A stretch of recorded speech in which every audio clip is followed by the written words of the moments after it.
प्रातः क्लास चल रहा था 13 मार्च 1967। तीसरे पेज के मध्य में बात चल रही थी। सच्ची गीता पढ़ने से भारतवासी स्वर्गवासी बनते हैं। जो खुद मालिक हैं वो ही बैठ समझाते हैं। कृष्ण क्या जाने इन बातों को। अभी तुम बच्चों को जानते हो कि कैसे हम इतनी छोटी सी आत्मा में ये पार्ट मुदा हुआ है। आत्मा भी अविनाशी है, पार्ट भी अविनाशी है। वंडर है ना, ये सारा बना बनाया खेल। कहते भी है ना, बनी बनाई अब कुछ बनना है। चिंता ताकि कीजिए जो अनहोनी हो। ड्रामा में जो नूद है वो तो जरूर होगा, फिर चिंता की बात ही नहीं है। फलाना मर गया, आत्मा ने जाकर के दूसरा शरीर लिया, फिर इसमें रोने की क्या दरकार है। वापस तो आ ही नहीं सकता है। आंसू आया, नापास हो गया। इसलिए बाप कहते हैं प्रतिज्ञा करो कि कभी भी रोवेंगे नहीं। परवाह थी पार ब्रह्म में रहने वाले की, बाप की, वो मिल गया तो बाकी और क्या चाहिए। बाप कहते हैं तो अपने को आत्मा समझ मुझे बाप को याद करो। मैं एक ही बार आता हूँ ये राजधानी स्थापन करने के लिए। इसमें लड़ाई आदि की कोई बात ही नहीं है। गीता में दिखाया है कि लड़ाई लगी, फिर पांडव बचे और साथ में कुत्ता लेकर के पहाड़ों पर मर गए। जीत पहनी और मर गए, बात ही नहीं ठहरती है। ये है सब दंत कथाएं, इसको कहा जाता है भक्ति मार्ग। बाप कहते हैं तुम बच्चों को इससे वैराग होना चाहिए। पुरानी चीजों से नफरत होती है ना। नफरत कड़ा अक्षर है, वैराग अक्षर मीठा है। जब ज्ञान मिलता है तब फिर बुद्धि का वैराग हो जाता है। सत्य को त्रेता में तो ज्ञान की प्रारब्ध की जन्म तक मिल जाती है, वहां तो ज्ञान की दरकार ही नहीं रहती।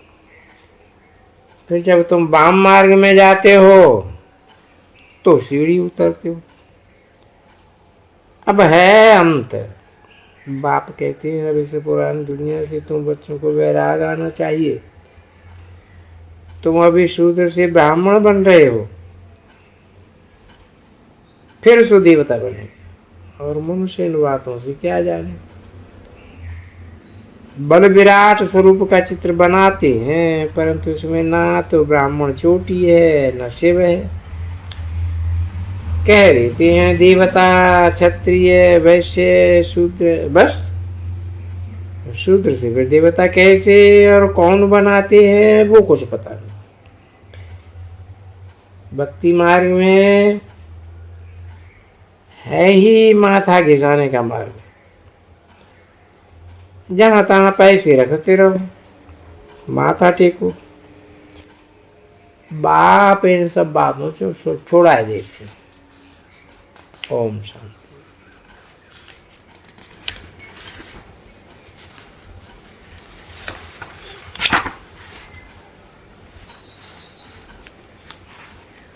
आज का प्रातः क्लास है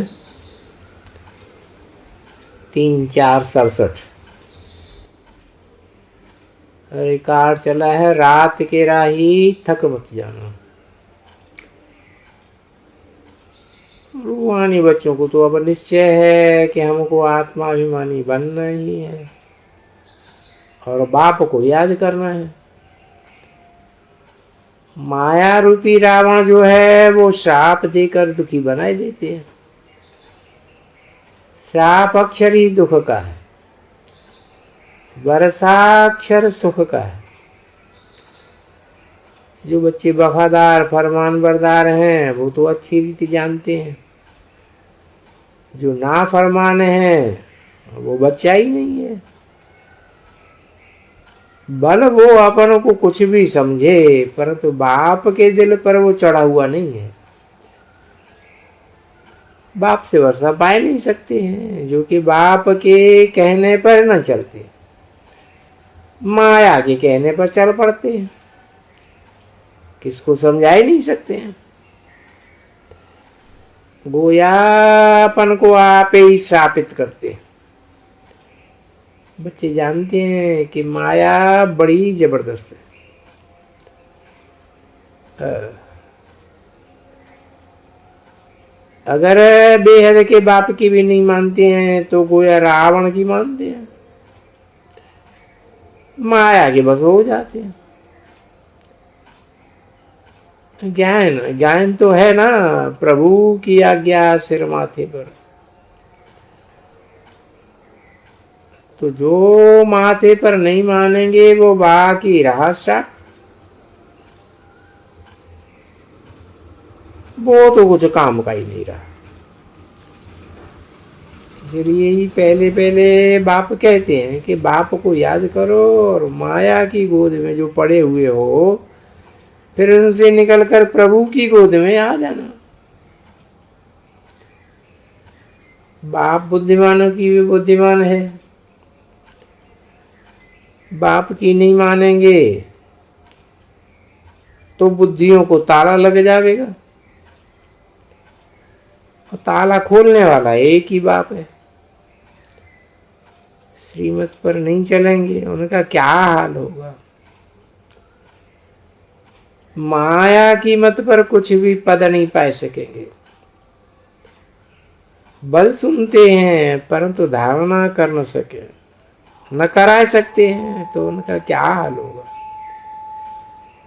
बाप तो गरीब निवाज है, मनुष्य गरीबों को दान देते हैं,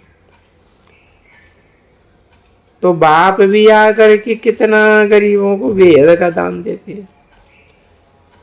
अगर श्रीमत पर नहीं चलते हो तो एकदम बुद्धि को ताला लग जाता है, फिर क्या प्राप्ति करेंगे। श्रीमत के ऊपर चलने वाले वो बाप के बच्चे ही ठहरे। बोर्ड भी लगा हुआ है कि जो आज्ञाकारी वफादार नहीं होंगे उनको बाहर निकाला जाएगा। बाप तो रहम दिल है, समझते हैं कि बाहर जाने पर माया एकदम खत्म कर देगी। कोई आपघात करते हैं तो भी अपनी सत्यानाश कर लेते हैं। बाप तो समझाते रहते हैं कि अपने पर भी रहम करो, श्रीमत पर चलो, अपनी मत पर न चलो। श्रीमत के ऊपर चलने से खुशी का पारा चढ़ेगा, नहीं तो जैसे मुर्दे। लक्ष्मी नारायण की सूरत देखो, कितनी खुश मिजाज है, कितना मनुष्य इनका दीदार करने जाते हैं। दर्शन करना भी बड़ा मुश्किल हो पड़ता है, डंडी मारते रहते हैं।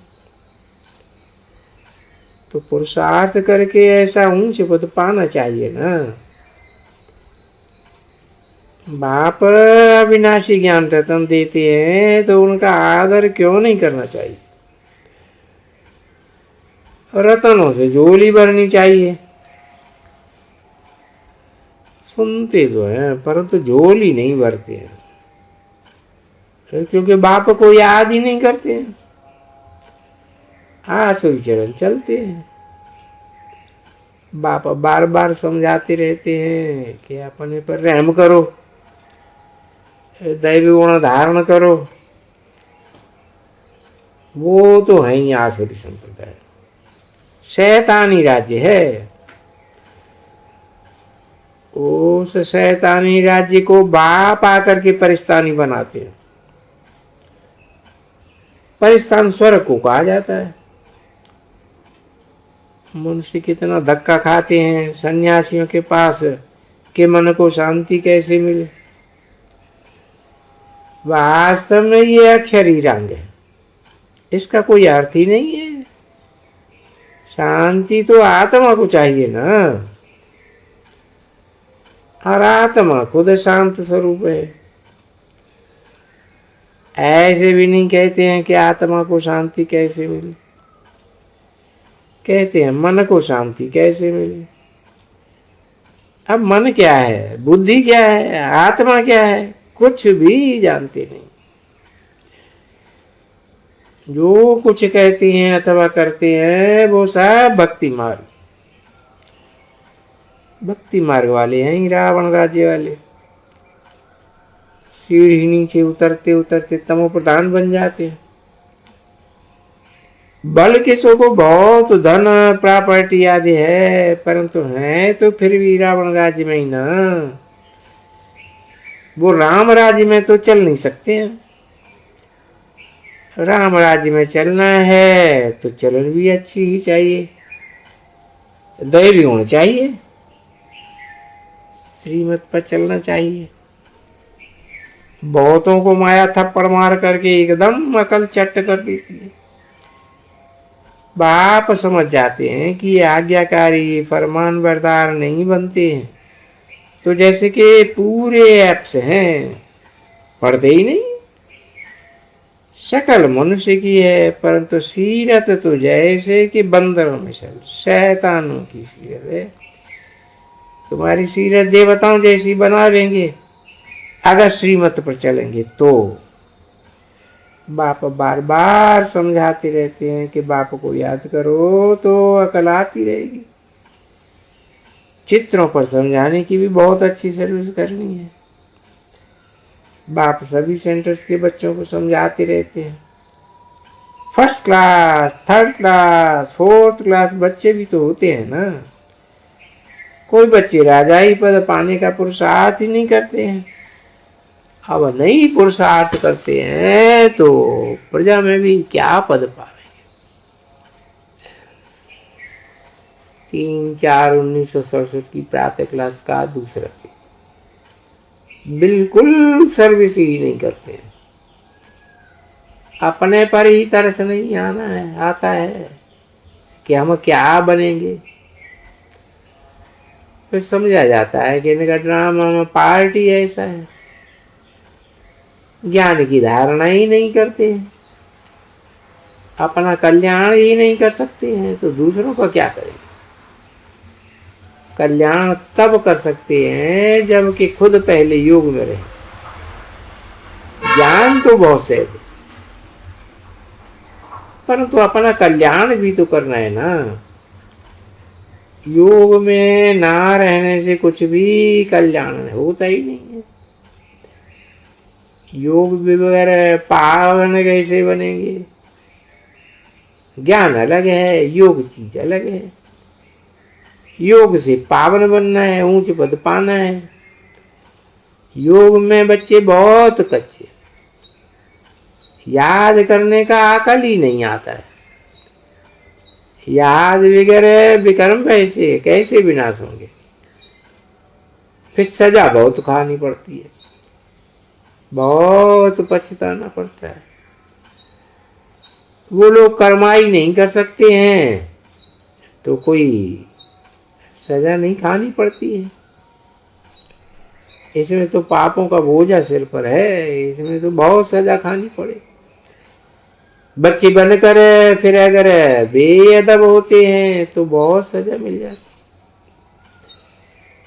बाप तो कहते हैं अपने पर रहम करो, रहम कर योग में रहो, नहीं तो मुफ्त अपना ईंडा घाटा करते हो।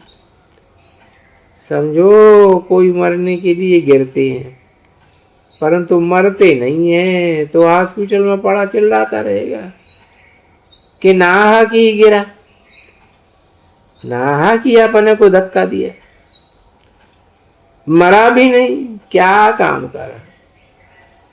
यहां भी ऐसे ही है। चढ़ना है बहुत ऊंच, श्रीमत पर नहीं चलते हैं तो फिर गिर पड़ते हैं। आगे चलकर हर एक अपने पद को देख लेंगे कि हम क्या बनते हैं। जो सर्वसेबल आज्ञाकारी होंगे वो ही तो ऊंच पद पावेंगे, नहीं तो दास दासियां आदि जाकर के बनेंगी। सजा भी बहुत कड़ी मिलेगी। उस समय तो दोनों जैसे कि धर्मराज का रूप बन जाते हैं।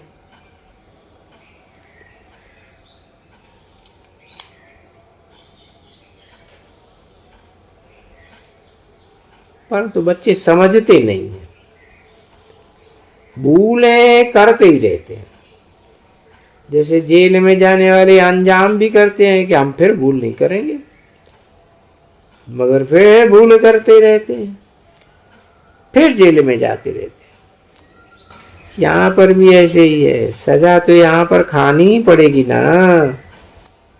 अब जितनी जो सर्विस करेंगे वो सो देंगे, नहीं तो कोई काम के ही नहीं रहेंगे। बाप कहते हैं अगर दूसरों को कल्याण नहीं कर सकते हो तो अपना तो करो। बांधेलियां भी अपना कल्याण करती रहती है ना। लिखती हैं बाबा हम आपको बहुत याद करते हैं, और कोई को भी अब याद नहीं करें। कई तो फिर ऐसी भी बच्चियां हैं तो जो कि अपना घर छोड़ करके फिर दूसरे पुरुषों पिछाड़ी फिरती रहती हैं गंदी होने के लिए।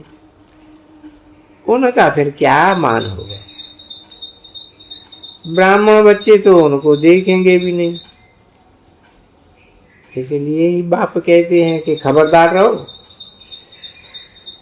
नाम रूप में फंसने से माया बहुत धोखा देती है। लिखते हैं बाबा फलाने को देखने से खराब संकल्प आते हैं। बाप कहते हैं संकल्प तो आवेंगे ही, परंतु कर्मणा में कोई खराब काम नहीं करना, किनारा कर लो, उनसे बचते रहो। ऐसे भी बहुत आते हैं। लिखते हैं तो बाबा कहते हैं कि फलाने को सेंटर पर आने नहीं देना, खबरदार रहना है, गंदा आदमी सेंटर पर आ नहीं सकते। बाबा पहले ही ये तला कर देते हैं, उनको आने नहीं देना है, आपस में मिलकर के उनको भगा देना। समझ होनी चाहिए, डायरेक्शन मिलता है ना। उनको आने ही नहीं देना, बैठने ही नहीं देना। स्कूल में पढ़ाना ना पढ़ाना तो अपने हाथ में ना। अब बदचलन चलने वाले को रख कैसे सकते। स्कूलों में छोकरे बदचलन चलते हैं तो बहुत मार खाते हैं। सबके सामने टीचर बताते हैं कि इसने ऐसी बदचलन की, इसलिए इनको स्कूल से निकाला जाता है। सबके सामने सजा दे करके भगा दे। तुम्हारे सेंटर्स पर भी ऐसी ऐसी गंदी गंदी दृष्टि वाली आते तो होंगे ना, तो उनको भगा देना चाहिए। बाप कहते हैं कभी कुदृष्टि नहीं रखनी चाहिए। सर्विस जो नहीं करते हैं जरूर कुछ न कुछ गंदे हैं, या तो बाप को याद ही नहीं करते। जो अच्छी सर्विस करते हैं तो उनका नाम भी बाला होता है। थोड़ा भी संकल्प आवे व कुदृष्टि जावे तो समझ जाना चाहिए कि मेरे पर माया का वार होगा, एकदम छोड़ देना चाहिए, नहीं तो वृद्धि को पा करके खराब कर देंगे। बाप को याद करेंगे तो बचते रहेंगे। और दैवी गुण धारण करने, कब कब कोई ग्रहचारी बैठती है तो वो अवस्था नहीं ठहरती है। बाबा को तो सबको समझाना पड़ता है। सेंटर चलाते भी ऐसे ऐसे काम करते हैं जो कि बात मत पूछो। ऐसे तो बाबा लिख देते हैं, ये भी मुरली अधूरी है।